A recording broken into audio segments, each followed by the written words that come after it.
Boa noite a todos. Que a paz de Jesus esteja nos nossos corações. Está caído.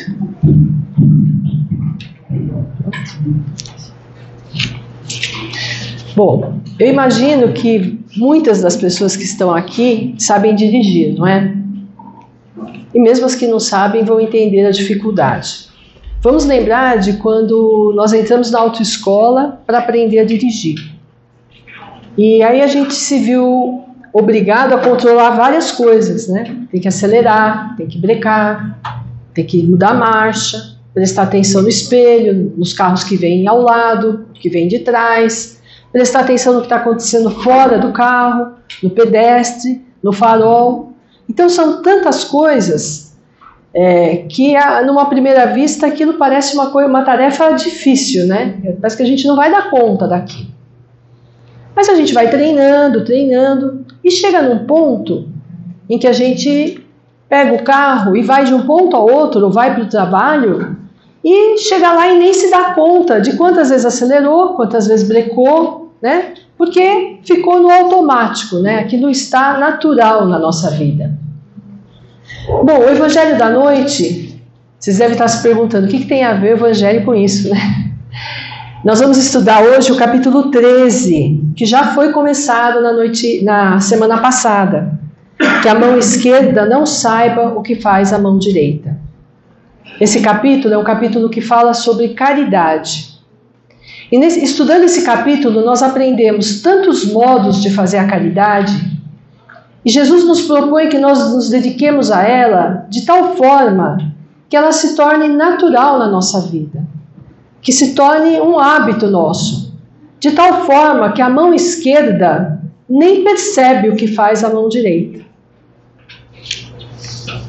A caridade, ela deve ser praticada com desinteresse pessoal. Então, muitas vezes, a gente nos pega, nós mesmos, falando ou pensando assim: eu não vou mais ajudar fulano. Ele é um ingrato, ele não reconhece o que eu faço, eu ajudei tanto, nunca me agradeceu, né? Não percebe o bem que eu faço para ele, né?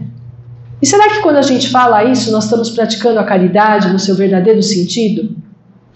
Porque a caridade, segundo Jesus nos ensinou, é uma caridade que deve ser praticada porque nós reconhecemos que somos irmãos.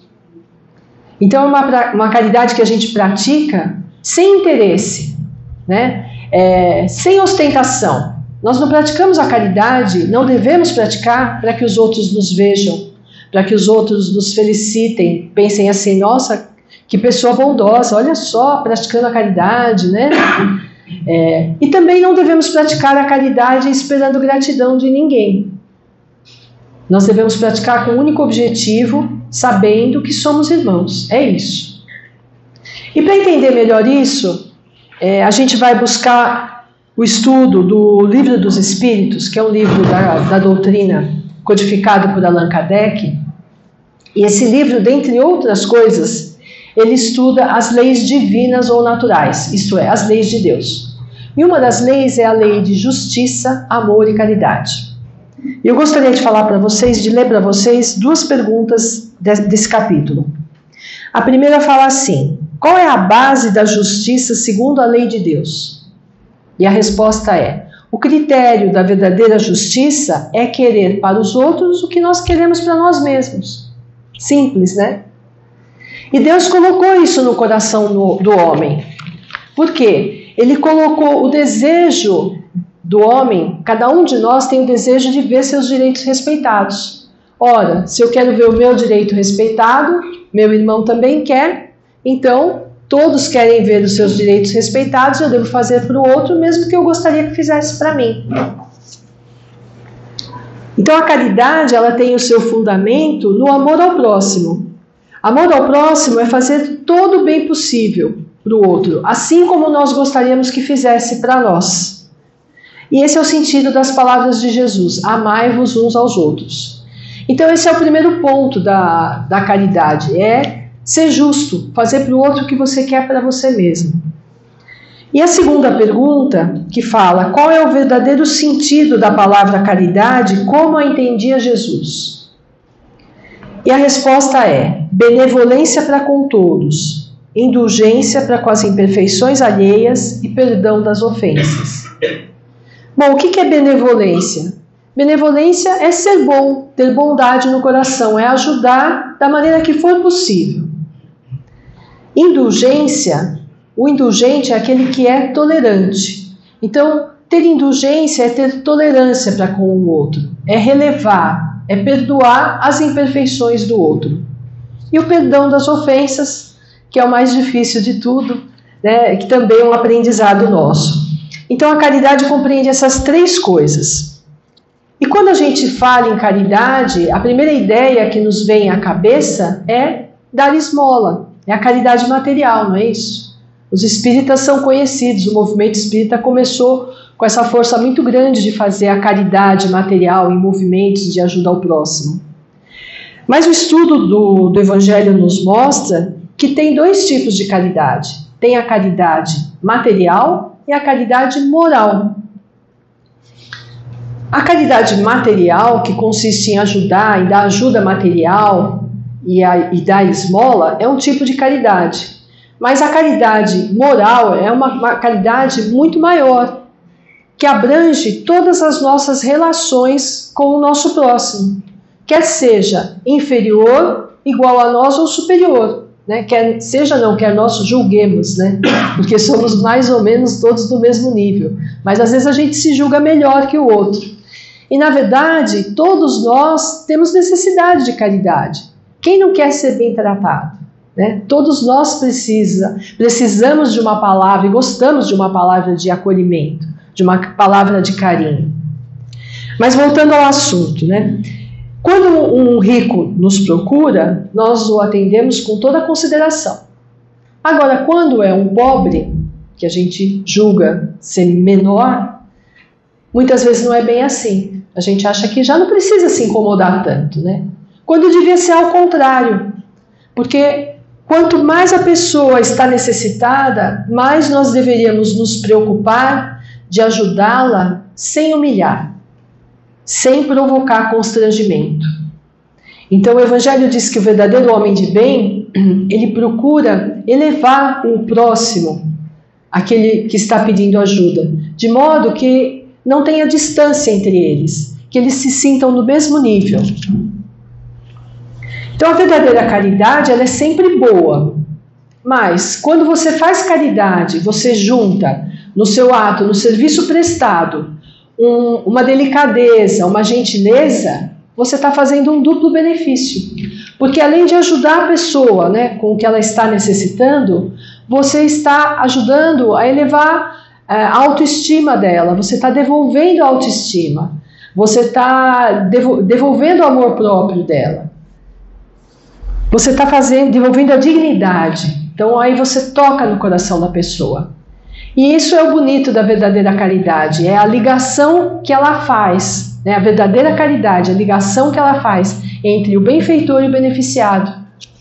Então isso serve para a gente prestar atenção quando às vezes a gente dá alguma coisa para alguém ou tenta ajudar, porque na simples obrigação de ajudar, está pedindo tanto, né? Eu vou fazer. Então você está fazendo um meio bem, você podia fazer de melhor, de boa vontade, né? Fazendo com bondade no coração, devolvendo a dignidade da pessoa. E chega a tal ponto que muitas pessoas, às vezes, passam necessidade sem se queixar. Não tem coragem de se queixar por medo de ser humilhado. Então, o Evangelho diz que o verdadeiro homem de bem é aquele que está atento a isso, que estende a mão antes que o outro peça. Ele está atento às necessidades alheias. Ele vai atrás das misérias ocultas que existem no nosso mundo. A caridade, ela é sublime em todas as formas. Quer seja um pão, um agasalho, um remédio, um socorro. Todas as formas de caridade são lindas. E aquele que tem, que pode, deve dar ajuda material ao próximo. Deve dar um pouco daquilo que ele detém provisoriamente sob seus cuidados. Então, essa é uma ideia nova para a gente pensar. Porque, às vezes, a gente acha que os nossos bens materiais são nossos. Não são. Quem daqui, quando morrer, vai levar os bens materiais? Ninguém. Então, os bens materiais são empréstimos, Deus nos empresta. E nós somos mero administradores. E vamos devolver tudo quando daqui partimos. Então, essa é a caridade. Quando nós damos um bem material, nós estamos fazendo a caridade, estamos ajudando com o que nós detemos, provisoriamente. Mas também podemos ajudar com o que nós temos. Jesus recomendou: dai antes esmola do que tiverdes. Mas o que nós temos para dar? O que nós temos de bom dentro de nós para dar? Então, que espécie de emoção nós estamos transmitindo aos outros? Será que nós estamos transmitindo paz, tranquilidade ou desassossego, revolta? Será que é agradável ficar ao nosso lado? Que reações nós provocamos nos outros com nossos atos e palavras? Será que eles se sentem acolhidos ou eles se sentem repelidos? Que tipo de vibrações espalhamos? Espalhamos vibrações de amor ou de ódio? Qual que é o estoque dos nossos sentimentos? O que nós temos dentro de nós para dar? Que sentimento predomina no nosso coração? Porque uma coisa é certa, para a gente dar, a gente tem que ter. E nós não vamos conseguir dar nada de bom se nós não entesourarmos coisas boas dentro do nosso coração. Sentimentos de compreensão, de amizade, de entendimento. Então, olha só, a caridade vai muito além da ajuda material, porque ela nos faz pensar em sermos pessoas melhores, em buscar ser pessoas melhores. Porque se não tivermos nada de bom dentro de nós, não vamos poder dar nada de bom para o outro.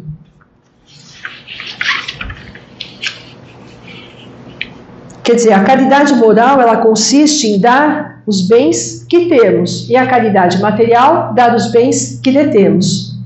E podemos fazer caridade moral através de pensamentos. Quando nós fazemos um pensamento, envolvemos o nosso próximo em vibrações de amor, em vibrações de compreensão.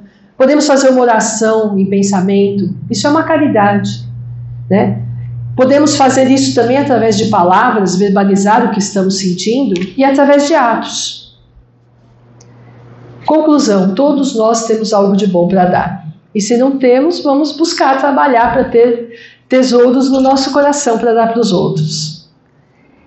E a caridade consiste também, como a gente já leu lá no começo, né, na pergunta do Livro dos Espíritos, então, além de ser benevolente, de ajudar, de ser bom, consiste também em ser indulgente. E como seria ser indulgente na nossa vida? Ser indulgente é tolerar o nosso próximo. Então, muitas vezes a gente pode tolerar, saber calar quando o outro quer falar, às vezes coisas que a gente não quer ouvir, mas saber calar nesses momentos. Também fazer de conta que a gente não está ouvindo palavras de ironia que o outro possa dirigir para nós. Não nos envolver com essas vibrações de ironia. Nem tampouco com um sorriso de desdém que o outro que se julga superior a nós possa estar dirigindo a nós. Então, ser tolerante com as imperfeições alheias é ser caridoso também. E perdoar ao próximo também, já sabemos, né? Perdão das ofensas também é caridade. E eu gostaria de ler para vocês um pedacinho. Tem uma mensagem aqui no capítulo da noite que fala da irmã Rosália, que é uma religiosa, e que ela fala sobre caridade moral e material. E ela diz assim: amemo-nos uns aos outros e façamos aos outros o que quereríamos que nos fosse feito. Toda religião, toda moral se encerram nesses dois preceitos. Simples, né? Basta amar e fazer para os outros o que a gente quer que nos façam. Está tudo aí. E aí ela convida as pessoas a praticarem a caridade, né? Fala que se o rico desse um pouco do que sobra, não haveria pobreza. E ela continua assim: ricos, pensai um pouco em tudo isso. Ajudai o mais possível aos infelizes. Dai, para que Deus vos retribua um dia o bem que houverdes feito para encontrardes, ao sair do vosso invólucro terrestre, um cortejo de espíritos reconhecidos, que vos receberão no limiar de um mundo mais feliz. Quer dizer, ela ajudava muito, ela fazia muita caridade. E ela relata que não que ela fizesse a caridade com o objetivo de receber o agradecimento, mas que ela foi bem recebida por aquelas pessoas que ela ajudou. E outra ideia importante dela é assim: amai, pois, o vosso próximo. Amai-o como a vós mesmos, pois já sabeis agora que o desgraçado que repelis talvez seja um irmão, um pai, um amigo que afastais para longe. E então, qual não será o vosso desespero ao reconhecê-lo depois no mundo dos espíritos? Quer dizer, ela levanta aí uma outra possibilidade de que quando a gente maltrata alguém ou repele alguém que nos busca pedindo ajuda, a gente pode até estar deixando de ajudar alguém que nos foi muito caro, uma pessoa muito querida nossa de outra vida. Então, isso vai trazer um certo remorso, né? Então, ela nos lembra dessa possibilidade. E eu queria terminar o Evangelho contando uma história do Evangelho que fala de 2 homens. Bom, 2 homens acabavam de morrer. E Deus havia dito que, enquanto eles estivessem vivos, que fosse colocado em um saco para cada um deles, fosse separado um saco para cada um, e que nesse saco deveriam ser colocadas as boas ações deles. E os homens morreram, e Deus pediu que fossem trazidos os sacos. Então havia um saco cheio de moedas, né, bem grande, e o outro saco pequeno, com algumas poucas moedas lá dentro. Os 2 homens de pronto reconheceram qual que era o saco de cada um deles. Então um falou assim: eu fui rico, eu doei muito, o saco mais cheio é meu. E o outro falou: bom, eu fui pobre, eu tinha muito pouco para dar, o meu é esse saco que é bem vazio, eu reconheço. E aí Deus pediu que esses 2 sacos fossem colocados numa balança. E que surpresa que tiveram! O saco vazio estava mais pesado do que o saco cheio. Como é que pode um saco vazio pesar mais do que o saco cheio de moedas? E aí então Deus disse ao rico: deste muito, é verdade, mas o fizeste por ostentação, e para ver teu nome figurando em todos os templos do orgulho. Além disso, ao dar, não te privaste de nada. Passa à esquerda e fica satisfeito, por te ser contada a esmola como alguma coisa. Depois disse ao pobre: deste bem pouco, meu amigo, mas cada uma das moedas que estão na balança representou uma privação para ti. Se não distribuíste a esmola, fizeste a caridade, e o melhor é que a fizeste naturalmente, sem te preocupares de que a levassem à tua conta. Foste indulgente, não julgaste o teu semelhante, pelo contrário, encontraste desculpa para todas as suas ações. Passa à direita e vai receber a tua recompensa. Então fica aqui uma mensagem para a gente meditar, né? O quanto nós temos feito de caridade moral, de ajuda ao próximo, porque isso também é importante. E talvez seja mais difícil, né, do que fazer dar ajuda material. Porque se nós pensarmos bem, é até fácil a gente colocar a mão no bolso e dar aquilo que a gente tem, ou pegar alguma coisa da nossa casa e dar, mas nós temos alguma coisa de bom dentro de nós para dar, implica em nós querermos ser pessoas melhores. Então é uma tarefa mais difícil. Que Jesus nos abençoe a todos.